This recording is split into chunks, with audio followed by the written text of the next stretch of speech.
अगस्त 2024 यानी भारत देश को आजाद हुए आज 77 साल पूरे हो गए। 15 अगस्त 1947 को भारत अंग्रेजी हुकूमत से आजाद हुआ था। आज का दिन है आजादी के जश्न का। आज का दिन है आजादी के लिए अपनी शहादत देने वाले शहीदों को याद करने का, और आज का दिन है भारतीय तिरंगे को सलामी देने का। हमारे देश ने बहुत संघर्षों के बाद आजादी प्राप्त की थी। हमारे देश के वीर सेनानियों ने अपनी जान की परवाह किए बिना देश के लिए संघर्ष किया और हमें आजादी दिलवाई। हमें उनके त्याग और बलिदान को कभी भूलना नहीं चाहिए। नमस्कार, आप देख रहे हैं डीसी न्यूज इंडिया और मैं हूं आपके साथ संजय मिश्रा। भारत इस वर्ष अपना 78वां स्वतंत्रता दिवस मना रहा है। आजादी का यह पर्व सिर्फ पर्व तक सीमित नहीं है, बल्कि यह उस दिन को याद करने का प्रतीक है जब कई शहादत और लंबे संघर्ष के बाद देशवासियों ने आजाद भारत का सूर्योदय देखा था। इसके लिए देश के हर घर में ज्वाला उठी थी, जिसने समय के साथ साथ अपने विशाल रूप को धारण किया और क्रांति की आग ने भारत की आजादी के सपने को सच करने में सहयोग किया। यही वजह है कि इस दिन को पूरे देश में बड़े ही धूमधाम से मनाया जाता है और इस दिन स्कूलों से लेकर कॉलेज व अन्य कार्यालयों में देशभक्ति से जुड़े कार्यक्रमों का आयोजन किया जाता है। प्रधानमंत्री नरेंद्र मोदी ने लगातार 11वीं बार लाल किले की प्राचीर से ध्वजारोहण किया। लाल किले की प्राचीर से प्राकृतिक आपदा से लेकर रिफॉर्म्स और गवर्नेंस मॉडल तक कई विषयों पर उन्होंने देश की जनता को संबोधित किया। उन्होंने आजादी से पहले की जनसंख्या की चर्चा की, आजादी का जिक्र किया और साल 2047 तक विकसित भारत बनाने का संकल्प व्यक्त किया। पीएम मोदी ने कहा कि आजादी से पहले सैकड़ों साल की गुलामी का हर कालखंड संघर्षपूर्ण रहा। 1857 के स्वतंत्रता संग्राम के पहले भी कई आदिवासी बहुल क्षेत्र थे जहां आजादी की जंग लड़ी जाती थी। 40 करोड़ देशवासियों ने वो जज्बा दिखाया, सामर्थ्य दिखाया, एक सपना और संकल्प भारत की आजादी का लेकर वे चलते रहे। पीएम मोदी ने कहा कि देश के 40 करोड़ लोगों ने गुलामी की जंजीरों को तोड़ दिया था, दुनिया की महासत्ता को उखाड़ फेंका था। उन्होंने कहा कि 40 करोड़ लोग गुलामी की बेड़ियों को तोड़ सकते हैं, आजादी के सपने को पूरा कर सकते हैं, तो 140 करोड़ मेरे परिवारजन यदि संकल्प लेकर एक दिशा निर्धारित कर चल पड़े तो चुनौतियां कितनी भी क्यों ना हो, संसाधनों के लिए जूझने की नौबत क्यों ना हो, तो भी हर चुनौती को पार कर हम समृद्ध भारत का आविष्कार कर सकते हैं, उसे समृद्ध भारत बना सकते हैं। यही नहीं, साल 2047 तक विकसित भारत के लक्ष्य को प्राप्त कर सकते हैं। पीएम मोदी ने कहा कि एक समय वो था जब लोग देश के लिए मरने के लिए कटिबद्ध थे। आज ये समय है कि देश के लिए जीने की प्रतिबद्धता का। मरने की प्रतिबद्धता आजादी दिला सकती है तो जीने की प्रतिबद्धता समृद्ध भारत भी बना सकती है। कश्मीर पर पाकिस्तान का पहला हमला और दुश्मनों का नया अध्याय। आज हम भारत की आज़ादी का जश्न मना रहे हैं, जिसमें कई चीज़ों को लेकर खुशी हुई तो कई चीज़ों का गम भी सहना पड़ा। भारत जब आज़ाद हुआ उस समय सरदार वल्लभ भाई पटेल की कौशलता की वजह से कई रियासतों को साथ लाने का सफलतापूर्वक कार्य कर लिया गया था। सिर्फ 3 शासकों ने आज़ादी के समय भारत के साथ विलय करने पर सहमति नहीं जताई थी, जिसमें एक था जूनागढ़, दूसरा था हैदराबाद और तीसरा था जम्मू कश्मीर। अब जनमत संग्रह के तहत जूनागढ़ भारत का हिस्सा बन गया, तो वहीं सेना की कार्रवाई ने हैदराबाद को 17 सितंबर 1948 को भारत में ला दिया।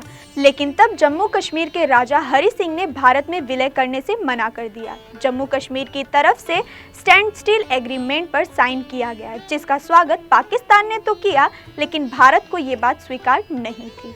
ये वो समय था जब नया पाकिस्तान चोरी छिपे कश्मीर पर अपना कब्जा जमाना चाहता था। इसी वजह से कबायली लड़ाकों ने 24 अक्टूबर 1947 को कश्मीर पर आक्रमण कर दिया। उस समय तक कश्मीर का भारत के साथ विलय नहीं हुआ था। ऐसे में भारत की सेना भी वहां जाकर उन कबायली लड़ाकों से मुकाबला नहीं कर सकती थी। इसलिए उस समय भारत ने राजा हरि सिंह को प्रस्ताव दिया कि वे जम्मू कश्मीर का भारत में विलय कर लें और भारतीय सेना को वहां जाकर लड़ने का मौका दें। काफ़ी समझाने के बाद 26 अक्टूबर 1947 को राजा हरि सिंह ने विलय पत्र पर अपने हस्ताक्षर कर दिए और फिर 27 अक्टूबर को जम्मू कश्मीर भारत का हिस्सा बन गया। लेकिन कबायली लड़ाके लगातार कश्मीर पर हमला करते रहे। ऐसे में 1948 में ही सबसे पहले ये मुद्दा संयुक्त राष्ट्र के पास पहुंच गया और फिर 1.25 साल तक युद्ध के बाद 31 दिसंबर 1948 को सीज़फायर लागू हो गया। अब जिस समय सीज़फायर किया गया तब जम्मू कश्मीर का 2/3 हिस्सा भारत के पास रहा, तो वहीं 1/3 पाकिस्तान ने अपने कब्जे में ले लिया। ये इतिहास का एक ऐसा पहलू रहा जिस वजह से आज भी पूरा कश्मीर भारत के पास नहीं है। जानकार मानते हैं अगर सेना को और ज्यादा वक्त दिया जाता तो शायद पाक अधिकृत कश्मीर कभी ना होता। भारत के इतिहास में बंटवारे को सबसे काले अध्याय के तौर पर याद किया जाता है। ये इस महान देश की बदकिस्मती ही रही कि उसे आज़ादी की खुशी के साथ बंटवारे का दर्द भी झेलना पड़ा। आज़ादी से ठीक एक दिन पहले भारत से अलग होकर पाकिस्तान नाम का देश बना।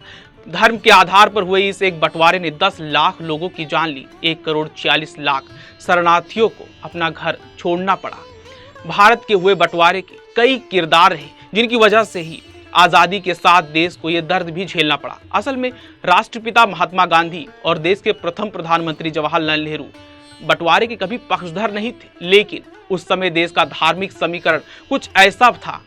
कई समुदाय अपने भविष्य को लेकर आशंकित थे। असल में आज़ादी से पहले भारत में सिर्फ 25% मुसलमान थे। काफी कम तादाद में सिख और बौद्ध धर्म के लोग थे, लेकिन हिंदू धर्म मानने वालों की संख्या सबसे ज्यादा थी। इसी वजह से आज़ादी से पहले कई मुस्लिम नेताओं को इस बात का डर था कि हिंदू बहुल भारत में मुस्लिमों के साथ क्या होगा, उन्हें कैसे रखा जाएगा, उनके अधिकारों की कैसे रक्षा की जाएगी। इसी सोच के सबसे बड़े समर्थक थे मोहम्मद अली जिन्ना, जो हर कीमत पर मुस्लिमों के लिए अलग देश की पैरवी कर रहे थे। बड़ी बात यह थी कि ईस्ट इंडिया कंपनी ने भी भारत पर जो 200 साल राज किया उसका आधार धर्म के नाम पर बंटवारा ही रहा। हिंदू मुस्लिमों के लिए अलग वोटर लिस्ट, हिंदू मुस्लिमों के लिए अलग अलग बैठने की जगह, ये कुछ ऐसे कदम थे जिसने आज़ादी से पहले ही बंटवारे वाली सोच को बढ़ावा दिया। इसी सोच ने आगे चलकर पाकिस्तान बनाने की मांग को बल दिया और फिर आज़ादी से 1 महीने पहले ब्रिटिश वकील सर सिविल रेडक्लिफ को भारत पाकिस्तान की सीमा तय करने का जिम्मा सौंपा गया। सिर्फ 30 दिन के अंदर में उन्हें यह काम करने को कहा गया। बताया जाता है कि आज़ादी से 3 दिन पहले 12 अगस्त 1947 को ही सीमांकन रेखा को अंतिम रूप दे दिया गया और फिर 17 अगस्त को उसे लागू भी कर दिया गया। लेकिन उस बंटवारे के बाद भी ज़्यादा से ज़्यादा इलाके हड़पने की चाहत ने दंगों का एक रूप ले लिया और एक बंटवारे ने आज़ादी के जश्न को फीका कर दिया। देश जब आजाद हुआ तब अंग्रेज भारत को छोड़कर जा चुके थे, लेकिन उनके आदर्शों पर चलकर इस महान देश का निर्माण नहीं किया जा सकता था। भारत को जरूरत थी खुद के कानून, खुद के संविधान और खुद के सिद्धांतों की। इसी जरूरत को समझते हुए आज़ादी के तत्काल बाद डॉक्टर भीमराव अंबेडकर और दूसरे बुद्धिजीवियों ने मिलकर भारत के संविधान पर काम शुरू कर दिया। लगभग 2 साल 11 महीने तक खूब बहस हुई, तकरारें हुई, मतभेद हुए, लेकिन चूंकि उद्देश्य नेक था इसीलिए काम चलता रहा। उसी वजह से 26 जनवरी 1950 को भारत को अपना खुद का संविधान मिला और उसी दिन लागू भी कर दिया गया। लगभग 1,45,000 वाले शब्दों का ये संविधान भारत की जरूरतों को ध्यान में रखकर तैयार किया गया था। इसमें कार्यपालिका, विधायिका, न्यायपालिका के रिश्तों को स्पष्ट किया गया था। इसी के साथ नागरिकों के अधिकारों का उल्लेख किया गया था। इसी के साथ दूसरी घटना आज़ादी के बाद भारतीय रेलवे की राष्ट्रीयकरण की है। भारतीय रेलवे का राष्ट्रीयकरण आज़ादी के बाद देश का पहला बड़ा निर्णय रहा। आपको बता दें 1951 में रेलवे का सबसे पहले राष्ट्रीयकरण किया गया था। उस एक कदम के बाद अब भारत दुनिया का सबसे बड़ा रेल तंत्र बना जा चुका है, जहां 1,19,630 किलोमीटर ट्रैक बिछाए जा चुके हैं और लगभग 7,000 से ज्यादा स्टेशन बनाए जा चुके हैं। इसी के ऊपर भारत बुलेट ट्रेन की दिशा की ओर तेजी से बढ़ रहा है। वंदे भारत की संख्या भी लगातार बढ़ाने पर जोर दिया जा रहा है। इसी के साथ खेल जगत में भारतीय खिलाड़ियों ने पूरी दुनिया में देश का परचम लहराया। जापान के बाद भारत एशियन गेम्स में दूसरे नंबर पर रहा। बड़ी बात ये रही, उसने फुटबॉल में गोल्डन मेडल लाकर सबको आश्चर्यचकित कर दिया। नंगे पैर फील्ड पर उतरे भारतीय खिलाड़ियों ने ईरान को ऐसा हराया कि आज भी उसे याद कर हर भारतीय का सीना चौड़ा गर्व से हो जाता है।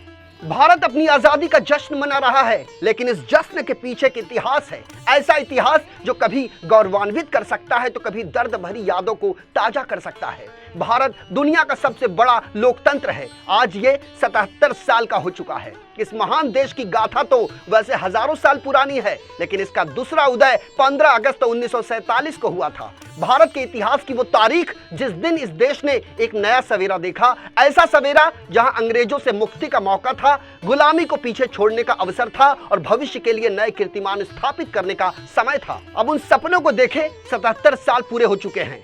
कई पूरे हुए हैं, कई अधूरे हैं, तो कई अभी भी बस सपने ही हैं।